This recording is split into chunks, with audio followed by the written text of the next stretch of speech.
السلام علیکم ورحمۃ اللہ وبرکاتہ۔ وعلیکم السلام ورحمۃ اللہ وبرکاتہ۔ نحمده ونصلی علی رسولہ الکریم، اما بعد فاعوذ باللہ من الشیطان الرجیم، بسم اللہ الرحمن الرحیم، رب اشرح لی صدری ویسر لی امری واحلل عقدۃ من لسانی یفقہوا قولی۔ تو یہ بتائیے کہ لفظ حلیہ مبارک سنتے ہی آپ کے ذہن میں کیا خیال ہے؟ حلیہ سے کیا مراد؟ اپیرنس کیسی ہوگی، اور آپ کی پرسنالٹی، فیچرز۔ ہم میں سے ہر ایک کا ایک امیجنیشن ہے نا، ہر ایک نے ایک تصویر بنائی ہوئی ہے نا آپ کی۔ وہ تصویر صحیح ہے یا نہیں، اس کو جاننا ضروری ہے۔ کیوں ضروری ہے؟ آپ کے حلیے کے بارے میں جاننا بھی کیوں ضروری؟ کسی اور کے ساتھ نہ ملا سکیں، اچھا، اور اکثر لوگ کہتے ہیں ہم نے خواب میں نبی صلی اللہ علیہ وسلم کو دیکھا تو ہمیں پتہ چل سکے کہ واقعی انہوں نے آپ ہی کو دیکھا یا کچھ اور دیکھا۔ جی ہاں، کچھ لوگ کہتے ہیں کہ آپ صلی اللہ علیہ وسلم جو تھے وہ نور تھے، تو کیا نور سے ایسی تصویر بنتی ہے؟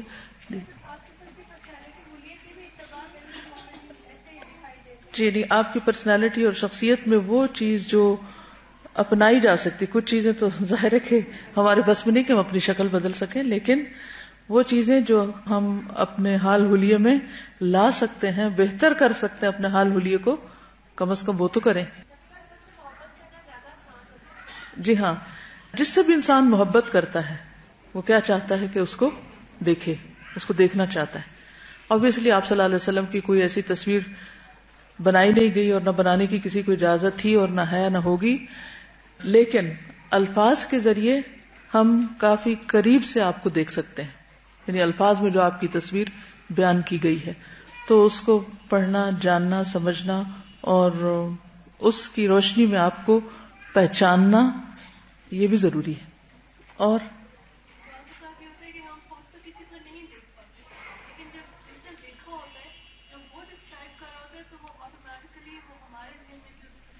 بالکل، بعض چیزیں ہم خود نہیں دیکھ پاتے، لیکن دیکھنے والے جب ایک اچھے طریقے سے اس کو ڈسکرائب کرتے ہیں تو ہم بالکل اس کو قریب قریب دیکھ لیتے ہیں۔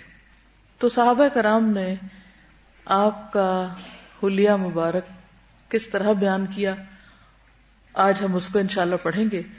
اور پھر یہ ہے کہ اس سے یہ بھی پتہ چلتا ہے کہ صحابہ کرام کو نبی صلی اللہ علیہ وسلم سے کتنی محبت تھی، اور کس کس اینگل سے انہوں نے دیکھا اور کن کن الفاظ میں اس کو ڈسکرائب کیا۔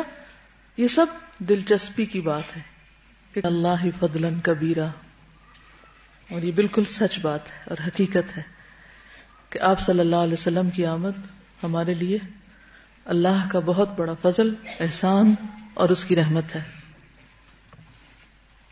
رسول اللہ صلی اللہ علیہ وسلم کا حلیہ مبارک صرف مردوں نے نہیں، ایک خاتون نے بھی بہت زبردست طریقے سے بیان کیا تھا، جن کا نام ام معبد ہے۔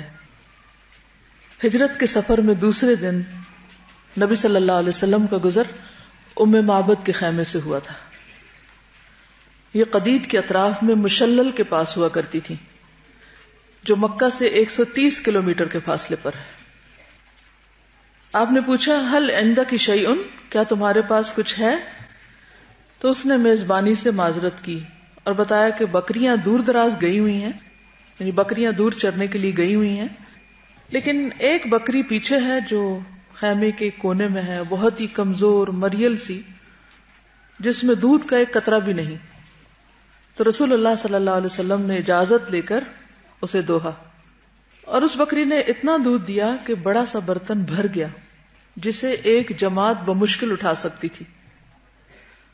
آپ صلی اللہ علیہ وسلم نے ام معبد کو بھی پلایا، وہ آسودہ ہو گئی تو اپنے ساتھیوں کو پلایا، پہلے اس خاتون کو پلایا جن کی وہ بکری تھی، وہ بھی آسودہ ہو گئے تو خود پیا۔ ترتیب ملاحظہ فرمائیے۔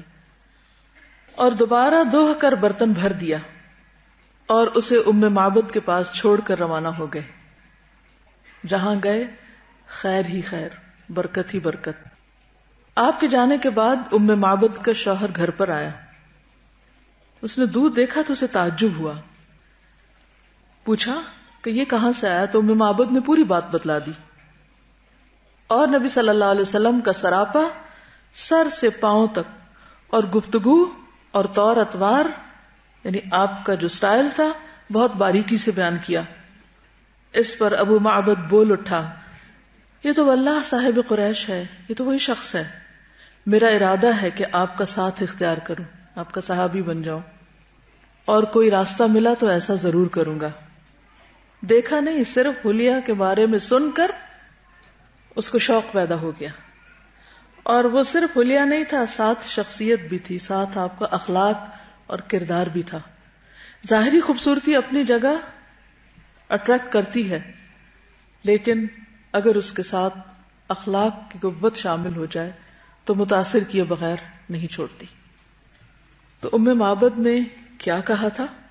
پہلے ام معبد کے الفاظ میں حلیہ مبارک، عربی سنتے جائیے اور آخر میں ترجمہ کروں گی کیونکہ ان الفاظ کی بھی خوبصورتی ہے.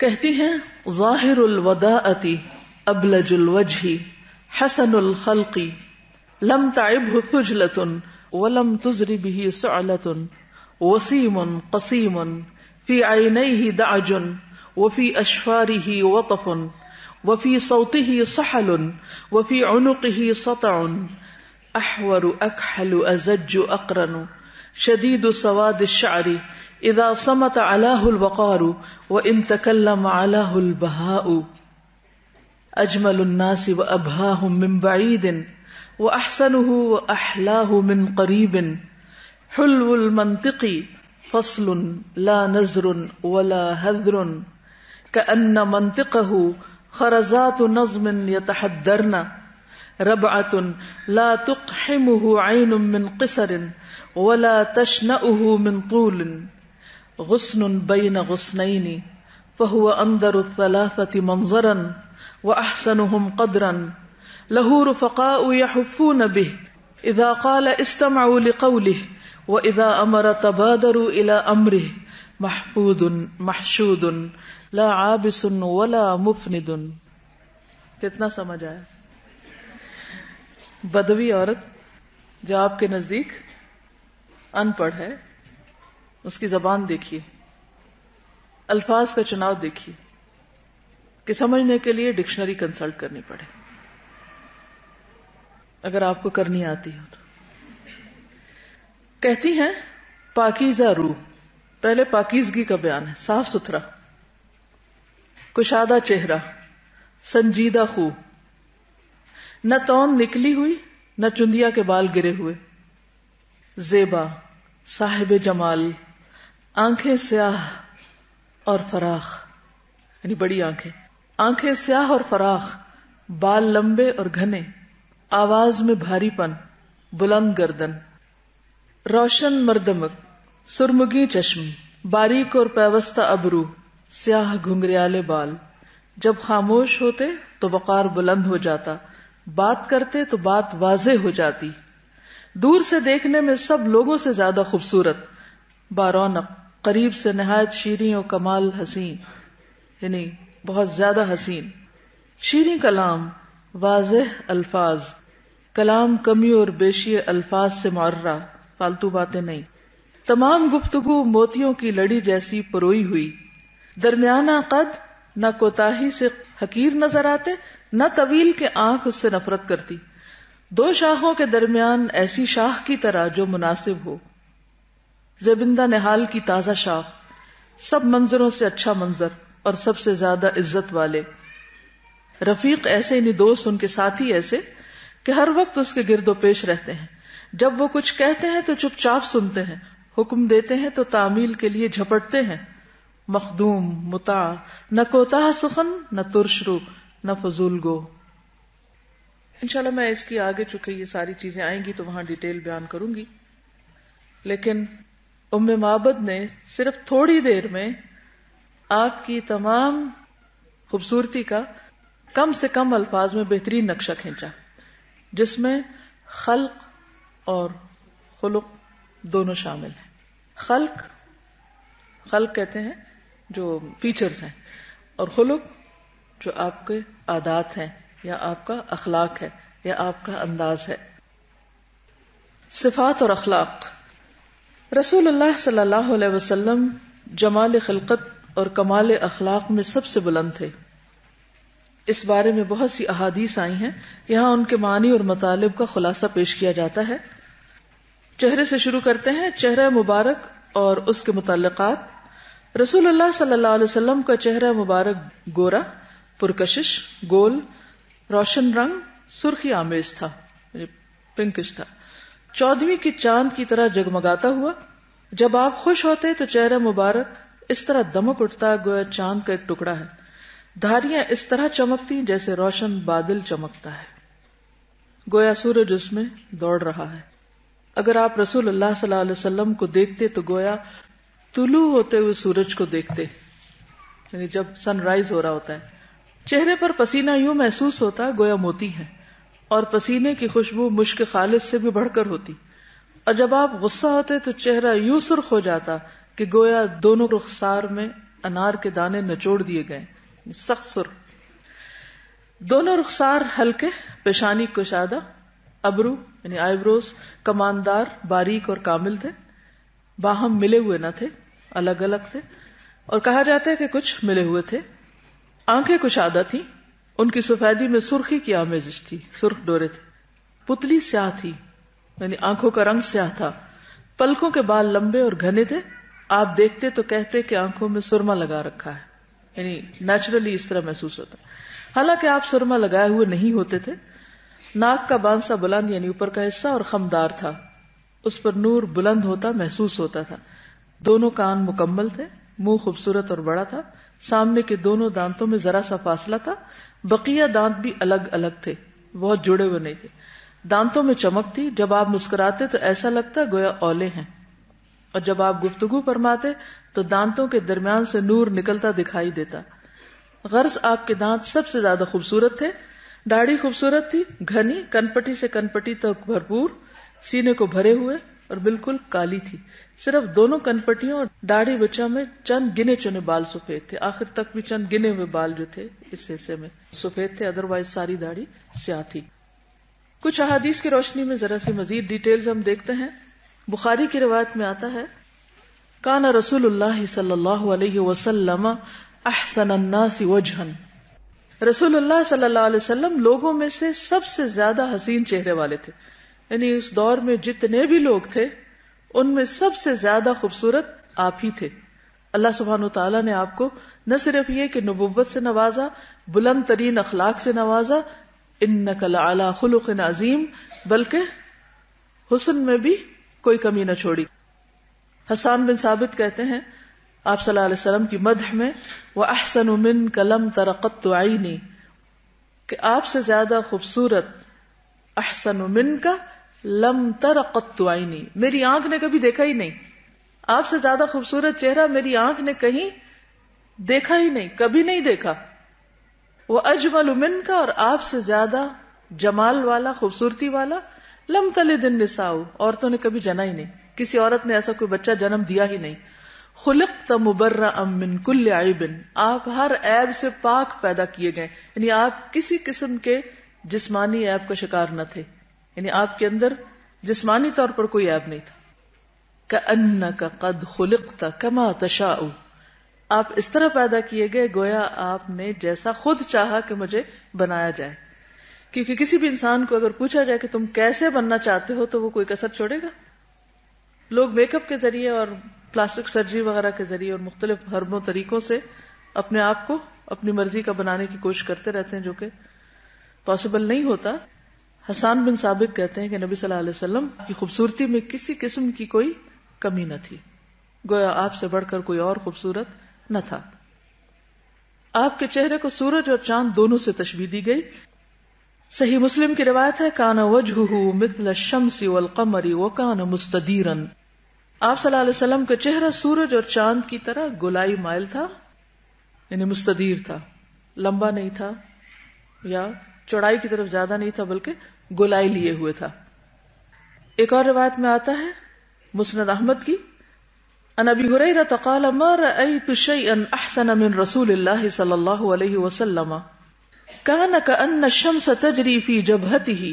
حضرت ابو ہریرہ سے روایت ہے کہ میں نے رسول اللہ صلی اللہ علیہ وسلم سے زیادہ حسین کوئی چیز نہیں دیکھی، گویا کہ سورج آپ کے چہرے میں گھوم رہا ہو. تشبیہ دے رہے ہیں. رنگ کے بارے میں صحیح مسلم کی روایت میں آتا ہے کان ابیض ملیحا، آپ کا رنگ سفید لیکن ملاحت دار تھا. وائل بن حجر سے روایت ہے کہ انہوں نے رسول اللہ صلی اللہ علیہ وسلم کے پیچھے نماز پڑھی. آپ نے جہری آمین کہی، دائیں بائیں سلام پھیرا، یہاں تک کہ میں نے آپ کے رخسار کی سفیدی دیکھی. یعنی داڑھی تھی لیکن آپ کے جو رخسار تھے یا گال تھے وہ نظر آتے تھے، چمکتے تھے، سفید رنگ کے تھے. سر کے بال سیاہ تھے، آپ نے کبھی سر میں خضاب نہیں لگایا تھا، کالا رنگ نہیں لگایا تھا. آپ کی چھوٹی داڑھی بچہ جو ہوتا ہے نا، یعنی اس ایریا میں جو کہ ہونٹوں کے نیچے ہوتی ہے، اس میں کچھ سفید بال تھے اور کچھ کن پٹیوں اور کچھ سر میں، لیکن بہت خال خال کہیں کہیں، یعنی اکٹھے نہیں تھے. لیکن آپ کبھی کبھی اپنی داڑھی کو ورس سے زرد کیا کرتے تھے، یعنی ویسے سیاہ تھی لیکن اس کو ورس لگاتے تھے. اس کے لگانے میں کیا حکمت ہے؟ کیوں لگاتے ہوں گے؟ تاکہ جن کو لگانا ہو وہ اسے عیب نہ سمجھے. بالوں میں خوشبو لگاتے تھے. عام طور پر یہ خیال ہوتا ہے کہ بال میں خوشبو لگانے سے بال سفید ہو جائیں گے، خراب ہو جائیں گے، لیکن آپ صلی اللہ علیہ وسلم بالوں میں خوشبو لگاتے. عربوں کے ہاں آپ نے ایک خوشبو دیکھی ہوگی جس کو بخور کہتے ہیں. ان کا عموماً رواج یہ ہوتا ہے کہ نہانے کے بعد جب بال گیلے ہوتے ہیں تو خشک کرنے سے پہلے بخور جلا کر اس کا جو دھواں ہوتا ہے اس سے بالوں کو دھونی دیتے ہیں، جس سے بالوں میں مسلسل خوشبو آتی رہتی ہے. یعنی یہ خوشبو لگانے کا ایک طریقہ ہے. ہم لوگ تو عام طور پہ کپڑوں پہ اسپرے کر لیتے ہیں لیکن وہ تھوڑی دیر کے بعد اڑ جاتا ہے، تو آپ صلی اللہ علیہ وسلم بالوں میں لگاتے تھے. ربیہ فرماتے ہیں میں نے آپ کے بالوں میں ایک بال دیکھا تو وہ سرخ تھا. راوی کہتے ہیں میں نے دریافت کیا یہ بال سرخ کیوں تھا؟ کہا گیا کہ خوشبو سے سرخ ہو گئے، یعنی خوشبو کا رنگ تھا جو لگانے سے وہ اس میں سٹریک آ گئی. اعضاء اور اطراف، آپ کے اعضاء لمس اور سائڈ. سر، گردن اور بال. سر متوازن انداز میں بڑا اور گردن نہایت خوبصورت اور لمبی تھی. بال دونوں کانوں کے نصف یا لو تک ہوا کرتے تھے، یعنی یہاں تک، اور کبھی کبھی اس سے نیچے بھی، اور کبھی دونوں کندھوں کو چھوتے بھی تھے، یعنی اس سے بھی لمبے ہوتے تھے. چند بال پیشانی کے بھی سفید تھے مگر اتنے کم کہ سر اور داڑھی ملا کر کل 20 بال بھی سفید نہ تھے. یہ یاد رکھیے کہ 20 بال تک بھی سفید نہ تھے، کیونکہ بعض اوقات لوگ کہتے ہیں ہم نے خواب میں آپ کو دیکھا، پوچھتے کیا دیکھا؟ سفید داڑھی تھی اور سفید رنگ تھا. بھئی یہ حضور صلی اللہ علیہ وسلم نہیں تھے، کیونکہ آخر تک بھی آپ کے 20 سے زیادہ سفید بال نہیں تھے جو مختلف جگہوں پر تھے. سر کے بال ذرا ذرا سے گھنگریالے تھے. آپ ناغے سے سر اور داڑھی میں کنگھی فرماتے اور سر کے درمیان سے مانگ نکالتے، سینٹر سے. اعضاء اور اطراف، ہڈیوں کے سرے مثلاً کوہنیاں، کندھے اور گھٹنے بڑے بڑے تھے. کلائیاں بڑی بڑی اور ان کے جوڑ لمبے تھے.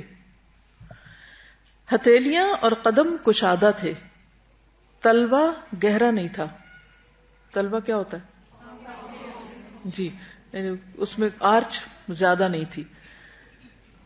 دونوں ہاتھ حریر اور دیباج سے زیادہ نرم، بہت سافٹ، برف سے زیادہ ٹھنڈے، یعنی آپ کے ہاتھ ٹھنڈے رہتے تھے، اور مشک سے زیادہ خوشبودار تھے.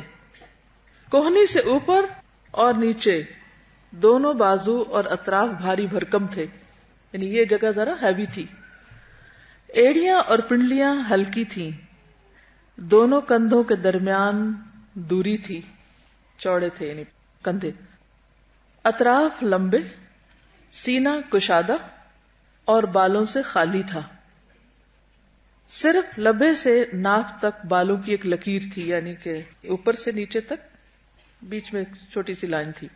اس کے علاوہ شکم اور سینے پر بال نہیں تھے. کندھے اور اس سے متصل بازو پر البتہ بال تھے، کندھے اور بازو کی طرف تھے. سینہ اور شکم برابر تھے، نہیں اوپر نیچے سے ایک تھے، اسٹریٹ. آگے نہیں تھا پیٹ بڑا ہوا. بغل کا رنگ مٹیالہ تھا اور پیٹھ ایسی تھی گویا ڈھلی ہوئی چاندی یعنی سفید. صحیح بخاری کی روایت میں آتا ہے کان النبی صلی اللہ علیہ وسلم ضخم الیدین لم ار بعدہ مثلہ. نبی صلی اللہ علیہ وسلم کے دونوں ہاتھ اس طرح گوشت سے بھرے ہوئے تھے کہ آپ کے بعد میں نے کسی کا ہاتھ اس طرح کا نہیں دیکھا. یعنی ہیوی تھے ہاتھ، پتلے نہیں تھے، سوکھے نہیں تھے، یا ہڈیاں نہیں نظر آتی تھی، بلکہ کیا تھا؟ مضبوط ہاتھ تھے، بھاری ہاتھ تھے. ضخم الیدین کان دلیع الفم اشکل العینین. نبی صلی اللہ علیہ وسلم فراخ دہن تھے، یعنی آپ کے منہ کا جو دہانہ تھا وہ کھلا تھا. آپ کی آنکھوں کی سفیدی میں سرخ ڈورے پڑے ہوئے تھے، یعنی آنکھوں میں جو سفید حصہ ہے اس میں سرخ سرخ لائنیں نظر آتی تھی. اب تصویر بناتے جائیں اپنے ذہن میں، کاغذ پہ نہیں. مسند احمد کی روایت میں ہے رسول اللہ صلی اللہ علیہ وسلم کا سر مبارک بڑا، آنکھیں موٹی، پلکیں لمبی، آنکھوں میں سرخی کے ڈورے، گھنی داڑھی، کھلتا ہوا رنگ اور ہاتھ پاؤں بھرے ہوئے تھے، بھرے بھرے تھے. خوبصورت جسم والے تھے، اس قدر صاف شفاف گویا کہ چاندی سے آپ کا بدن مبارک ڈھالا گیا. یعنی صفائی اور پاکیزگی کا خاص طور پر ذکر ہے.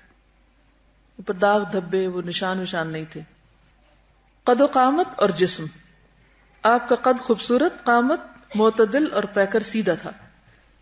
جتنی کتابوں کا مطالعہ کریں پھر سب کو سامنے رکھ کر اگر نچوڑ نکالا جائے تو ہر چیز میں آپ کے اعتدال تھا. جیسے قد میں اعتدال تھا، اسی طرح چہرے پر یعنی لمبائی چوڑائی، ہر اعتبار سے ہر چیز میں جو غالب چیز تھی وہ اعتدال تھی. یعنی کوئی چیز بھی ایکسٹریم کی طرف نہیں جاتی تھی، اور ہر چیز کے حسن میں جو بنیادی چیز ہے وہ اعتدال ہی ہے. پیکر سیدھا تھا، یعنی آپ سیدھے فارم اسٹریٹ تھے، یعنی یوں کندھے جھکا کے نہیں. نہ آپ ناٹے تھے نہ لمبے تڑنگے. ناٹے میں تو چھوٹے قد کے نہیں تھے اور بہت ٹال بھی نہیں تھے، لیکن طول سے قریب تر تھے، یعنی نچلی طرف سے زیادہ اوپر کی طرف یعنی قد نکلتا تھا. چنانچہ کوئی شخص جو لمبائی کی طرف منسوب ہوتا وہ آپ کے ساتھ چلتا تو آپ ہی اس سے لمبے ہوتے تھے. جسامت معتدل تھی، بدن گٹھا ہوا، نہ زیادہ موٹے تھے نہ زیادہ پتلے، بلکہ دو شاخوں کے درمیان ایک شاخ تھے جو تینوں میں سے سب سے زیادہ تازہ اور خوش منظر ہوتی ہے. یعنی اگر تین ٹہنیاں دیکھی جائیں تو ان میں سے درمیانی جو زیادہ خوبصورت ہو. خوشبو، آپ کا جسم، پسینہ اور اعضاء تمام خوشبوؤں سے زیادہ خوشبودار تھے. حضرت انس رضی اللہ تعالیٰ عنہ کا ارشاد ہے میں نے کبھی کوئی عنبر یا مشک یا کوئی ایسی خوشبو نہیں سونگھی جو رسول اللہ صلی اللہ علیہ وسلم کی خوشبو سے بہتر ہو. اب دیکھیں کہ ہر انسان کی ایک خوشبو یا بو ہوتی ہے. جیسے بچے کو اگر آپ اٹھائیں تو اس کی ایک اور طرح کی خوشبو ہوتی ہے. اسی طرح مختلف لوگوں کے پاس بیٹھیں تو آپ کو مختلف طرح کی ایک فیلنگ آتی ہے. اس میں ویسے بھی وائبز ہوتی ہیں ان کی شخصیت کی، کبھی روب ہوتا ہے اور کبھی آپ کو خوف ہوتا ہے اور کبھی محبت ہوتی ہے اور کبھی ان کے پاس بیٹھ کے آپ کو ریپلشن بھی ہوتی ہے، اور خصوصاً اگر جسم سے کسی کے بو آ رہی ہو. اور اس بو کا تعلق کسی بیماری سے بھی ہو سکتا ہے، اور اندر کی جو انسان کا دل ہے اس کے اندر جو نفرتیں اور گھمنڈ اور تکبر اور جو اندر کی بدصورتی ہے اس کی بھی ایک فیلنگ ہوتی ہے. جو لوگ اندر سے پاکیزہ ہوتے ہیں، پاکیزہ خیالات والے ہوتے ہیں اور اچھے اخلاق والے ہوتے ہیں، اچھی سوچ والے ہوتے ہیں، مثبت سوچ رکھتے ہیں، ان کی فیلنگ مختلف ہوگی بنسبت ان کے کہ جو اندر سے حسد سے بھرے ہوئے، نفرتوں سے بھرے ہوئے، گرجز پالے ہوئے. ان کے پاس بیٹھ کے آپ کو مختلف طرح کی فیلنگ آئے گی. تو ہر انسان کی ایک جسمانی کیفیت کا اثر دوسرے پر ضرور پڑتا ہے، اور اس بارے میں ہر ایک کو کانشیس بھی ہونا چاہیے کہ کہیں ہمارے منہ کی بو سے یا ہمارے جسمانی بو سے کسی دوسرے کو اذیت تو نہیں ہو رہی. بہت سے لوگوں کے ریلیشن شپ اس بنا پر بھی خراب ہوتے ہیں. تو ہمیں اپنی ذات سے بھی دوسروں کے لیے باعث اذیت نہیں بننا چاہیے. حضرت جابر کہتے ہیں آپ صلی اللہ علیہ وسلم کسی راستے سے تشریف لے جاتے اور آپ کے بعد کوئی اور گزرتا تو آپ صلی اللہ علیہ وسلم کی خوشبو کی وجہ سے ضرور جان جاتا کہ آپ یہاں سے گزرے ہیں. آپ صلی اللہ علیہ وسلم کسی آدمی سے مصافحہ فرماتے تو وہ دن بھر اس کی خوشبو محسوس کرتا، اور آپ صلی اللہ علیہ وسلم کسی بچے کے سر پر اپنا ہاتھ پھیرتے تو اس کی خوشبو کی وجہ سے وہ بچوں کے درمیان پہچان لیا جاتا۔ حضرت ام سلیم رضی اللہ تعالی عنہا نے آپ کا پسینہ ایک شیشی میں محفوظ کر رکھا تھا، اسے خوشبو میں ڈالتی تھی کیونکہ وہ سب سے عمدہ خوشبو تھی۔ اس کے علاوہ آپ کو خوشبو پسند بھی بہت تھی، آپ خوشبو پسند کرتے تھے۔ ایک روایت میں آتا ہے رسول اللہ صلی اللہ علیہ وسلم کے پاس سکہ یعنی خوشبوؤں کا مجموعہ تھا جس سے آپ خوشبو لگاتے تھے، یعنی ایک خوشبو کے اندر آپ نے بہت سی جمع کر رکھی تھی۔ آپ صلی اللہ علیہ وسلم خوشبو کا تحفہ واپس نہیں کرتے تھے، لوٹاتے نہیں تھے، یعنی قبول کر لیتے تھے۔ ایک اور روایت میں آتا ہے مسلم کی، نبی صلی اللہ علیہ وسلم کا رنگ کھلتا ہوا تھا، پسینہ موتیوں کی طرح تھا، جب چلتے تو پوری قوت سے چلتے، اور میں نے کوئی ریشم و دیبا یا کوئی دوسری چیز نبی صلی اللہ علیہ وسلم سے زیادہ نرم نہیں چھوئی۔ یعنی کسی چیز ہوتا ہے نا، ایک ٹچ ہوتا ہے کہ کسی بھی ایسی چیز کو ہاتھ نہیں لگایا جو آپ سے زیادہ نرم ہو۔ میں نے کوئی عنبر یا کوئی دوسری خوشبو نبی صلی اللہ علیہ وسلم کی مہک سے زیادہ عمدہ نہیں سونگھی۔ ایک اور روایت میں آتا ہے نبی صلی اللہ علیہ وسلم کی خدمت میں ایک ڈول پیش کیا گیا، نبی صلی اللہ علیہ وسلم نے اس میں سے کچھ پانی پیا اور ڈول میں کلی کی، پھر اس کو کنویں میں الٹا دیا گیا جس سے وہ کنواں مشک کی طرح مہکنے لگا۔ ہو سکتا ہے کہ آپ لوگوں کے لیے یہ چیزیں بڑی انوکھی ہوں، کیونکہ اب دنیا میں کوئی ایسا شخص ہے نہیں کہ جہاں سے آپ تصدیق کر سکیں کہ کیا واقعی ایسا ہوتا ہے۔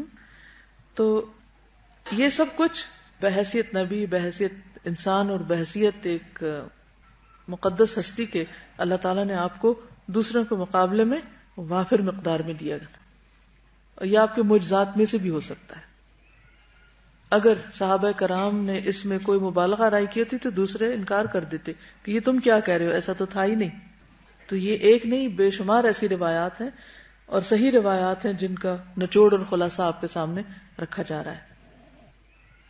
نبی صلی اللہ علیہ وسلم جب دھونی لیتے تھے تو عود کی لیتے تھے، جس میں اور کسی چیز کو نہ ملاتے تھے، لیکن کبھی عود میں کافور ملا لیتے تھے۔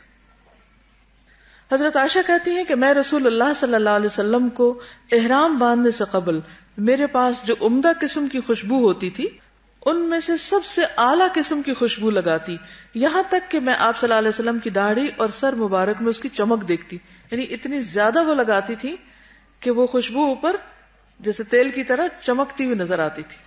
بہت زیادہ استعمال کرتے تھے خوشبو، اور عمدہ خوشبو۔ بعض لوگ خوشبو تو لگا لیتے ہیں لیکن اس سے دوسروں کو سر درد ہو جاتی ہے، شاید ان کی اپنی چوائس ہی ایسی ہوتی ہے یا ان کو خود محسوس نہیں ہوتا انہوں نے کیا لگایا ہوا ہے، لیکن دوسروں کے لیے وہ خوشبو بھی تکلیف دہ ہوتی۔ تو اس کا بھی خیال رکھیں کہ آپ کیا لگا رہے ہیں، کہ اس کا نتیجہ کیا ہوگا، ایفیکٹ کیا ہوگا۔ رفتار، رسول اللہ صلی اللہ علیہ وسلم بہت تیز رفتار تھے، تیز چلتے تھے، بازار میں چلنے والے شخص کی رفتار سے چلتے تھے، درماندہ اور سست نہ تھے۔ کیا نہ تھے؟ درماندہ یعنی تھکے ہارے، ٹائرڈ، ایسے نہیں تھے، اور سست نہ تھے۔ کوئی آپ کا ساتھ نہ پکڑ پاتا، یعنی آپ کے ساتھ جو چلتے تھے وہ تھک جاتے۔ حضرت ابو ہریرہ رضی اللہ عنہ فرماتے ہیں میں نے کسی کو رسول اللہ صلی اللہ علیہ وسلم سے بڑھ کر تیز رفتار نہیں دیکھا، گویا زمین آپ کے لیے لپیٹ دی جاتی تھی، ہم تو اپنے آپ کو تھکا مارتے اور آپ بے پرواہی سے چلتے رہتے تھے، یعنی آپ کو پتہ ہی نہیں چلتا تھا، آپ کو فکر ہی نہیں ہوتی تھی، یا آپ کوئی سٹریس لے کے نہیں چل رہے ہوتے تھے، کیونکہ ہمیں اگر تیز چلنا پڑے تو ہمیں تو ایفرٹ لگانی پڑے، کانشیسلی چلنا پڑے، لیکن آپ کی وہ ایک روٹین تھی، نارمل بات تھی آپ کے لیے۔ آپ صلی اللہ علیہ وسلم جب قدم رکھتے تو پورا قدم رکھتے، تلوے میں گہرائی نہ تھی، جب مڑتے تو پورے مڑتے، سامنے ہوتے تو مکمل، پیچھے مڑتے تو مکمل، چلتے تو جھٹکے سے اٹھتے اور یوں چلتے گویا ڈھلوان سے اتر رہے ہیں، پھر جھٹکے سے پاؤں اٹھاتے اور نرمی سے چلتے، یعنی پاؤں گھسیٹ گھسیٹ کر نہیں چلتے تھے۔ اس طرح چلنے سے ویسے بھی نقصان ہے، کیونکہ آپ دیکھیں کہ آپ کے پورے مسل جو ہیں وہ اس طرح یعنی ایکٹیو نہیں ہوتے یا ان کی ایکسرسائز نہیں ہوتی، کیونکہ آپ نے جب ان کو گھسیٹ لیا تو وہ بھی سست ہو گئے۔ پاؤں اٹھانے میں ایفرٹ لگانی پڑتی ہے نا. اٹھا کے دیکھیں, گھسیٹ کے اور اٹھا کے دیکھیں, تھوڑا سا ایسے بیٹھے بیٹھے اٹھائیں, ذرا فرق پڑتا ہے. اچھا اب گھسیٹے پاؤں, گھسیٹنے اور اٹھانے میں فرق ہے, کتنا فرق ہے؟ بہت سارا فرق. بس یہیں سے چال ٹھیک کر لیں اپنی سنت سمجھ کے, پاؤں گھسیٹ کے نہیں چلنے. اس میں دوسروں کو تو اذیت ہوتی ہے, اپنا بھی بڑا نقصان ہو جاتا ہے. لیکن افسوس یہ کہ ہمیں عام طور پر کوئی بتاتا بھی نہیں کہ ہم کیا غلط کام کر رہے ہیں. تو بچپن سے عادتیں پڑ جاتی ہیں نا, تو بچپن میں ہی بچوں کو آپ نوٹ کریں کہ کس طرح چل رہے ہیں. جھٹکے سے مراد کیا ہے؟ یعنی جھٹکا دے کے نہیں چلتے تھے, مراد یہ ہے کہ مکمل پاؤں ایک دم اٹھاتے تھے سیدھا. لیکن ویسے آپ کی چال کیسی تھی جس میں نرمی تھی؟ جیسے سورۃ الفرقان میں آتا ہے وَعِبَادُ الرَّحْمَنِ الَّذِينَ يَمْشُونَ عَلَى الْأَرْضِ هَوْنًا, یعنی پاؤں اٹھاتے تھے, رکھتے نرمی سے تھے, اس میں سے شور نہیں آتا تھا کہ پاؤں مارتے ہوئے نہیں چلتے تھے. وَلَا يَضْرِبْنَ بِأَرْجُلِهِنَّ لِيَعْلَمَ مَا يُخْفِينَ مِنْ زِينَتِهِنَّ. اللہ تعالیٰ نے خاص طور پر کس کو منع کیا ہے؟ عورتوں کو, کہ زمین پر پاؤں مار کر نہ چلیں تاکہ ان کی خفیہ زینت ظاہر نہ ہو. ایک حدیث میں آتا ہے کہ رسول اللہ صلی اللہ علیہ وسلم جب چلتے تو پیر زمین پر گاڑ کر چلتے تھے, یعنی جما کے پاؤں چلتے تھے.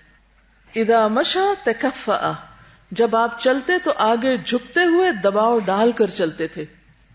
ایسے چلتے گویا ڈھلوان سے اتر رہے ہیں, یعنی جما کے مضبوط, اور پورا پاؤں اٹھا کے پورا رکھتے تھے, یوں نہیں جاتے تھے بلکہ اوپر نیچے.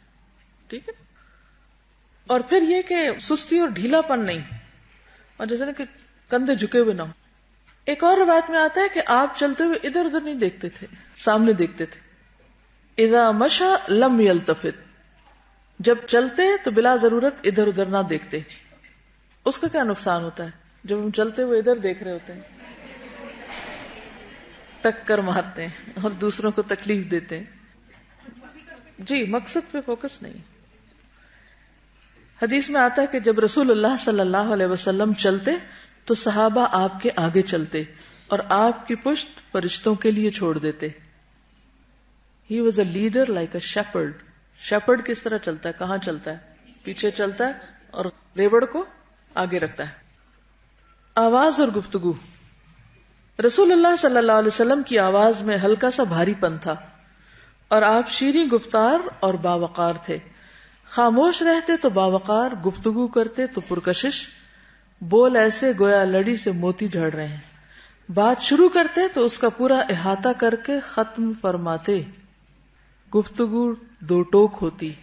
اچھا, بعض لوگ ہوتے ہیں نا کہ ایک بات شروع کرتے ہیں, ابھی وہ پوری نہیں ہوتی تو اس کے اندر سے ایک اور شاخ نکال لیتے ہیں, ابھی وہ آدھی نہیں ہوتی تو اس میں سے ایک اور نکال لیتے ہیں. اینڈ آف دا ڈے یہ سمجھ نہیں آتی کہ موضوع کیا تھا, بات تھی کیا. لیکن آپ ایک بات پوری مکمل کرتے تھے.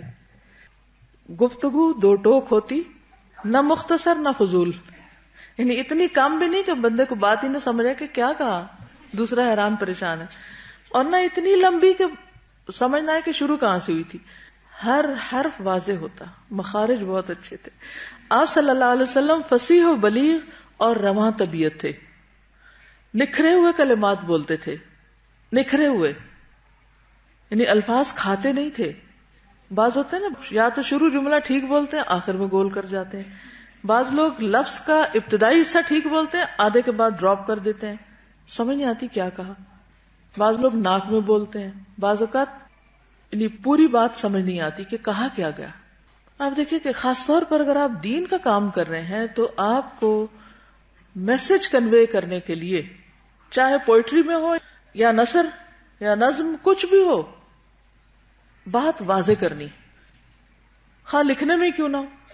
بعض لوگ ڈیزائننگ کرنے لگتے ہیں تو وہ ڈیزائن اتنے چھا جاتے ہیں کہ پتہ نہیں چلتا کہ یہ ڈیزائن بنا کس لیے, کیا میسج ہے.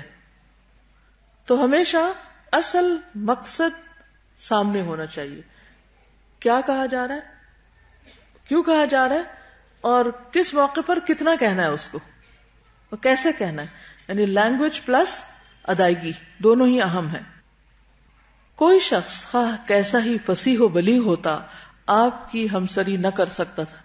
آپ نے فرمایا نا کہ انا افصح العرب. آپ صلی اللہ علیہ وسلم کو حکمت اور دو ٹوک خطاب کے ساتھ جامع کلمات عطا کیے گئے تھے. اوتیتو جوامع الکلم، کمپریہنسو بات کر سکتے تھے. ایک روایت میں آتا ہے کان طویل الصمت قلیل الضحک، زیادہ خاموش رہنے والے اور کم ہنسنے والے تھے. عام فہم گفتگو کرتے تھے. کان کلامہ کلاما فصلا، آپ کا کلام جدا جدا ہوتا کہ ہر سننے والا آپ کی بات کو سمجھ لیتا. گفتگو میں ٹھہراؤ ہوتا، ٹھہر ٹھہر کے بات کرتے. ترتیل اور ترسیل دو لفظ یاد رکھیے، ترتیل اور ترسیل، صحیح پنکچویشن اور صحیح وقفے. آپ کی گفتگو گنی جا سکتی تھی، یعنی اگر آپ کی زبان سے نکلے ہوئے الفاظ کو گننا چاہتا تو گن سکتا تھا. ضروری بات 3 دفعہ دہراتے تھے تکرار کے لیے، لیکن 3 دفعہ سے زیادہ نہیں، یہ بھی یاد رکھیے. ایک اور حدیث میں آتا ہے کان لا یراجع بعد 3، 3 کے بعد نہیں دہراتے تھے. ٹھیک ہے، دوسروں کی سمع خراشی کرنے والی بات ہو جاتی. گفتگو کرتے ہوئے آسمان کی طرف نظر اٹھاتے. کچھ لوگ بات کرتے ہیں تو نیچے ہی دیکھتے رہتے ہیں، اس کو وہ شرم و حیا اور غض بصر اور اخلاق اور احترام اور سب کچھ سمجھتے ہیں اور دوسرے کو بیزار کرتے ہیں. احترام اپنی جگہ ہے، لیکن بات انسان کو دوسرے کے لیول پہ کرنی چاہیے. تو اوپر دیکھتے تھے مراد یہ ہے کہ نیچے کی زمین کو دیکھ کے بات کرنے کے بجائے اس کا رخ، یعنی اگر دیکھنا ہی ہوتا تو سامنے کے بعد نیچے نہیں اوپر. اس سے فرق پڑتا ہے. یعنی جب آپ بات کرتے کرتے ایسے کر لیتے ہیں تو گھبراہٹ ہوتی دوسرے کو، لیکن اگر بات کرتے کرتے آپ تھوڑا اوپر دیکھ لیتے ہیں تو اس سے ایک امیجنیشن یا تخیل میں ہلکا سا جانے کا ایک ایفیکٹ ملتا ہے جو خوبصورت بنا دیتا ہے گفتگو کو.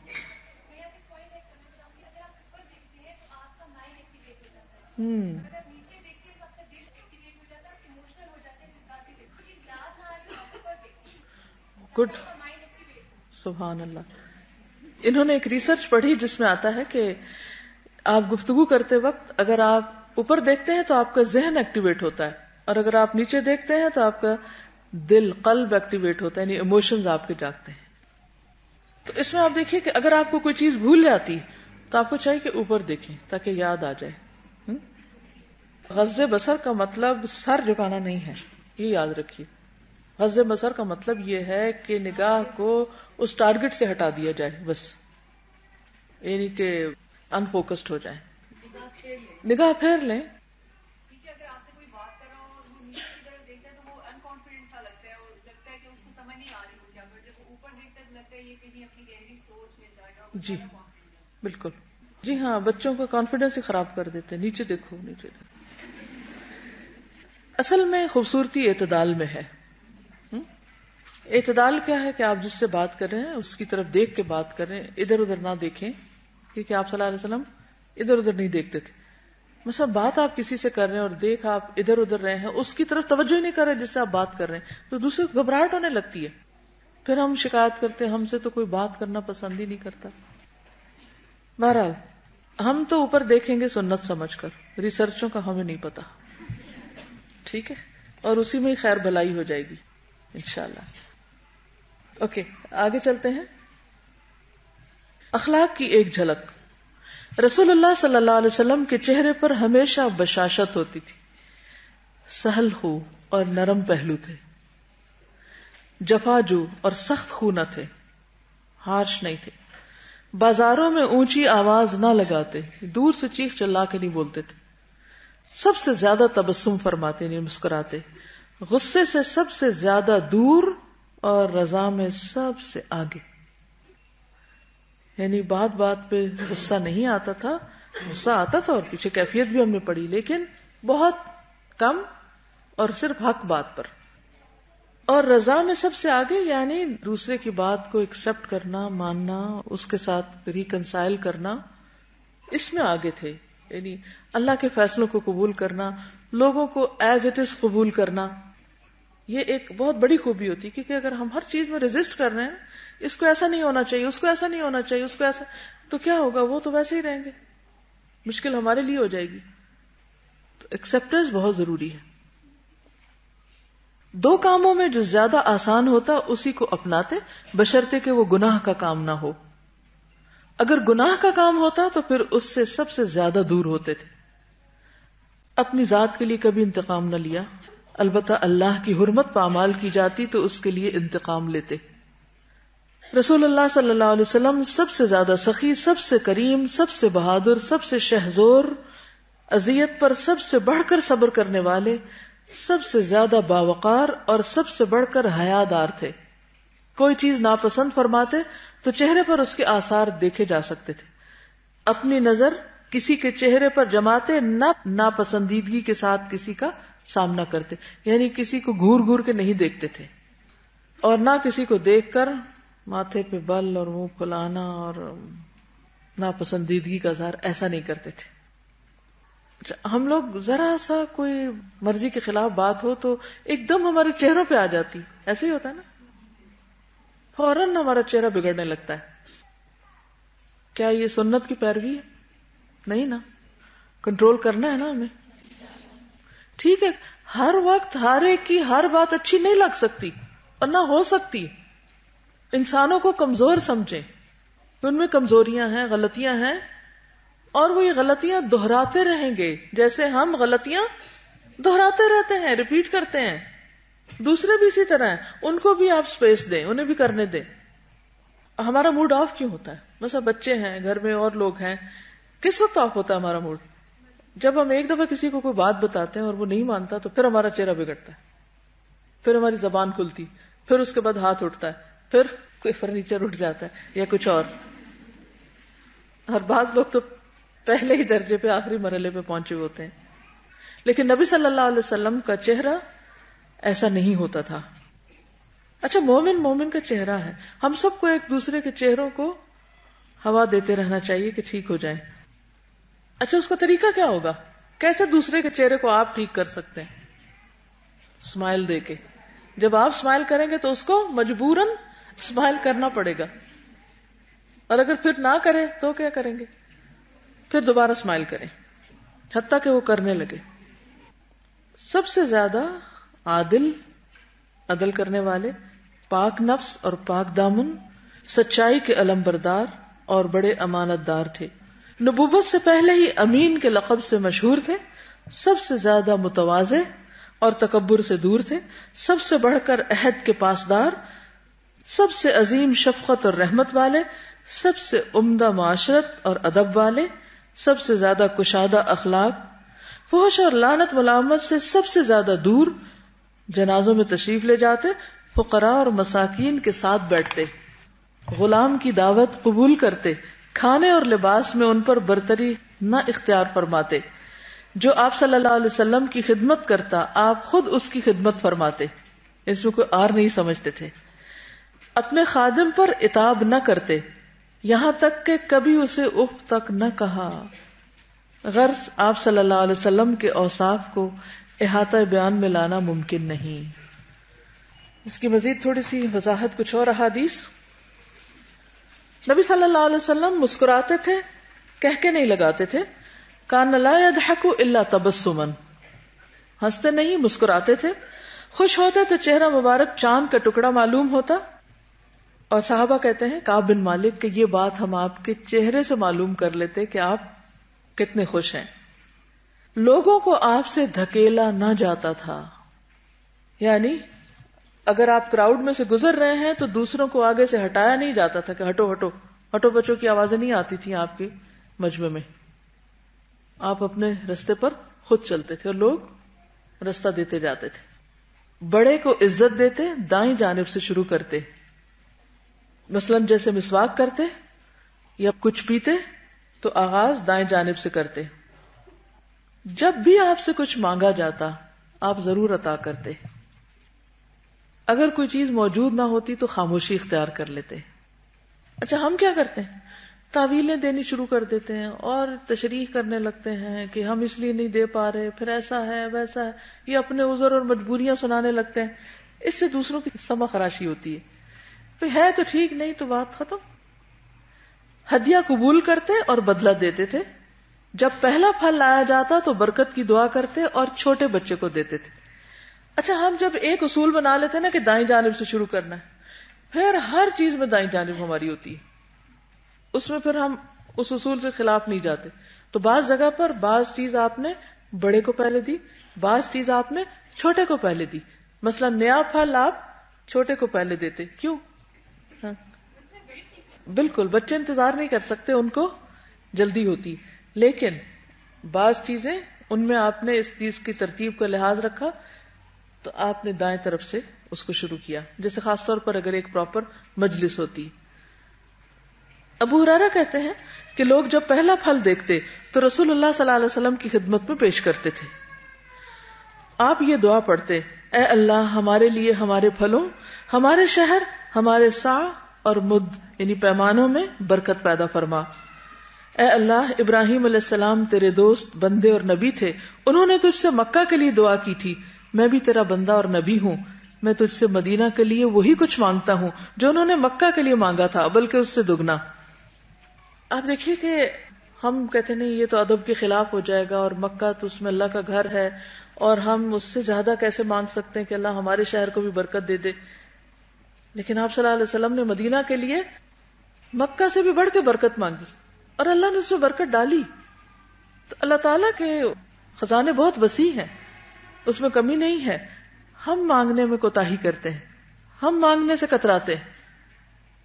تو مانگتے رہیے، اور یوں بھی مانگ سکتے ہیں اللہ جیسے نبی صلی اللہ علیہ وسلم نے مدینہ کے لیے مانگا، ہم وہ اپنی اس جگہ کے لیے مانگتے رہیے، اس سے بھی زیادہ مانگتے ہیں. اب کچھ اور آپ کی صفات اور اخلاق کا ذکر کروں گی تاکہ ہم بھی صاف ستھرے ہو جائیں تھوڑے. منہ کی صفائی، کثرت سے مسواک کرتے تھے. جب بھی رات میں سو کر اٹھتے تو مسواک ضرور کرتے، گھر میں داخل ہوتے تو مسواک کرتے. ہم عام طور پر نکلتے وقت تو کر لیتے ہیں لیکن واپس جا کے نہیں کرتے. سر پر اکثر تیل لگاتے تھے اور پانی لگا کر اپنی داڑھی میں کنگھی کرتے تھے، یعنی پانی سے بالوں کو اسٹریٹ کر لیتے. حضرت عائشہ کہتی ہیں کہ نبی صلی اللہ علیہ وسلم جب جنابت کی حالت میں سونے کا ارادہ کرتے تو پہلے وضو کر لیتے، جیسے نماز کے لیے وضو کرتے ہیں. یعنی اگر غسل نہیں کر سکتے تھے تو وضو پر اکتفا کرتے. نبی صلی اللہ علیہ وسلم کے پاس کپڑے کا ایک ٹکڑا تھا جس سے وضو کے بعد اعضاء خشک کرتے تھے. بعض جگہوں پر خشک نہ کرنے کی بات بھی آتی اور بعض جگہ خشک کرنے کی بات بھی آتی. فرق کس چیز کا ہے؟ مثلا گرمیوں میں اگر آپ خشک نہیں کرتے تو اچھا لگتا ہے ٹھنڈا ٹھنڈا، لیکن سردیوں میں اگر آپ خشک نہیں کرتے تو آپ بیمار ہو سکتے ہیں. اور ایسا نہیں کہ مدینہ میں سردی نہیں ہے، مدینہ میں بھی سردی پڑتی ہے ٹھیک ٹھاک. تو اس لیے آپ خشک کیا کرتے تھے. اصل میں کم علمی جو ہوتی ہے نا وہ خطرناک ہوتی ہے. ہم ایک حدیث پڑھ لیتے ہیں پھر اس پر اتنی سختی سے پابندی کرتے ہیں کہ دوسرے سارے پہلو بھول جاتے ہیں، اور وہ جو دین کی خوبصورتی ہے فلیکسیبلٹی اس کو بھول جاتے ہیں. تو جب بھی کوئی چیز پڑھیں تو یہ جاننے کی ضرور کوشش کریں کہ یہ کس موقع پر آپ نے کیا تھا، کب کیا تھا، کتنا کیا تھا. اس سے خود بخود معاملات میں آپ کی خوبصورتی آ جائے گی. پھر اسی طرح آپ صلی اللہ علیہ وسلم اپنی عبادات میں بھی بہت پنکچول تھے. مشکلات میں نماز پڑھتے، نماز میں روتے بھی تھے، دعائیں کرتے، دنیا اور آخرت کی بھلائی کی دعا کثرت سے کرتے. اسی طرح آل محمد کے لیے بقدر ضرورت رزق کی دعا کرتے. آپ کی دعا ہے اللہم اجعل رزق آل محمد قوتاً، اے اللہ محمد صلی اللہ علیہ وسلم کی آل کو بقدر ضرورت رزق عطا فرما. بہت زیادہ نہیں مانگا کہ بگاڑ کا سبب ہوگا. لباس پہنتے وقت، اتارتے وقت دعا پڑھتے. آپ کے لباس میں سرخ جبہ بھی تھا. ہم سمجھتے نا کہ مرد شاید سرخ لباس استعمال ہی نہیں کر سکتے. براہ کہتے ہیں آپ صلی اللہ علیہ وسلم نے سرخ جوڑا زیب تن فرما رکھا تھا، میں نے اس جوڑے میں کسی کو ان سے زیادہ حسین نہیں دیکھا. ورس اور زعفران سے رنگی ہوئی چادر بھی آپ نے پہنی. زعفران کا کلر کون سا ہوتا ہے؟ یلو. تو اس سے پتہ چلتا ہے کہ اگر کبھی یلو کپڑا پہننا ہو تو پہنا جا سکتا ہے. چاندی کی انگوٹھی پہنتے تھے، اس کا نگینہ حبشی تھا. دائیں اور بائیں ہاتھ میں انگوٹھی پہنتے، یعنی دائیں میں بھی پہنی بائیں میں بھی. ایک اور روایت میں آتا ہے کہ آپ دائیں ہاتھ میں انگوٹھی پہنتے تھے، رائٹ میں. دوسری روایت میں آتا ہے کہ بائیں ہاتھ میں انگوٹھی پہنتے تھے. تو اس کے لیے کوئی ہارڈ اینڈ فاسٹ رول نہیں. ہر رات سرما لگاتے. آپ کے پاس ایک سرما دانی تھی جس میں سے آپ ہر رات 3 مرتبہ ایک آنکھ اور 3 مرتبہ دوسری آنکھ میں سرما لگاتے تھے. طاق عدد میں لگاتے تھے، یعنی 1 یا 3۔ آپ کے جوتے میں تسمے تھے۔ تسمے کیا ہوتے؟ لیسز۔ چمڑے کے جوتے پہنتے تھے۔ نجاشی نے آپ کے لیے موزوں کا سیاہ جوڑا بھیجا جو غیر منقوش تھا، آپ نے اسے پہنا اور وضو کرتے ہوئے اس پر مسح کیا۔ کھانے کے بعد انگلیاں چاٹ لیتے، ٹیک لگا کے نہیں کھاتے تھے، گھٹنوں کے بل بیٹھ کر کھاتے تھے۔ آپ کو مکھن پسند تھا، کدو پسند تھا، کل کے لیے کچھ نہ رکھتے تھے، فریج نہیں تھا، کھانا دسترخوان پر رکھ کے کھاتے تھے، کھانے میں کبھی کوئی عیب نہیں نکالا، پسند ہوا تو کھا لیا، پسند نہ ہوا تو چھوڑ دیا۔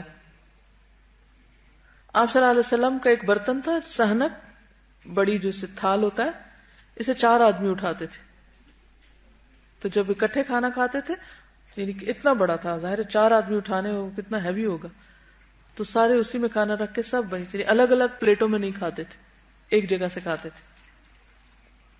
آپ کا تکیہ جس پر رات کو سویا کرتے تھے چمڑے کا تھا جس میں کھجور کی چھال بھری ہوئی تھی۔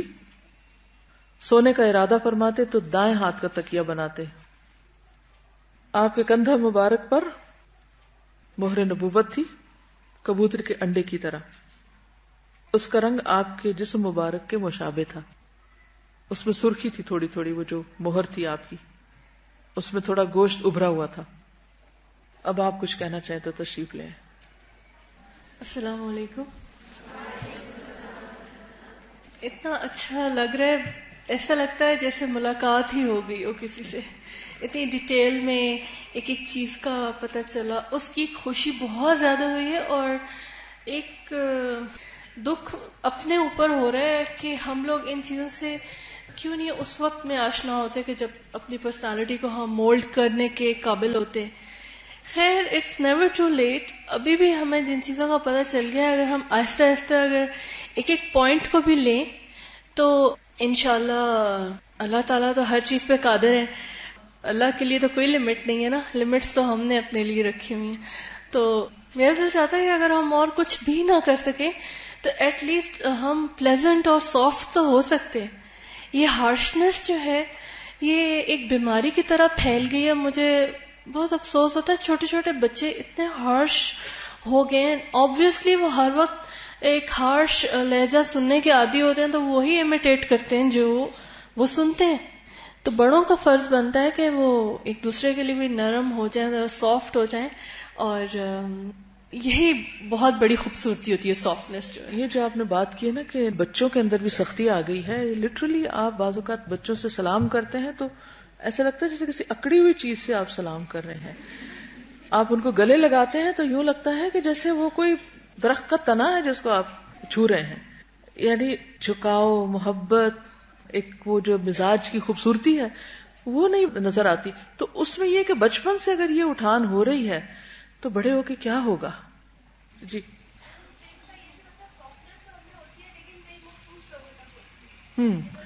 بالکل، یعنی سافٹنس ہوتی بھی ہے تو صرف چند لوگوں کے لیے ہوتی ہے، باقی سب کے لیے ہم سیسا پلائی ہوئی دیوار ہیں۔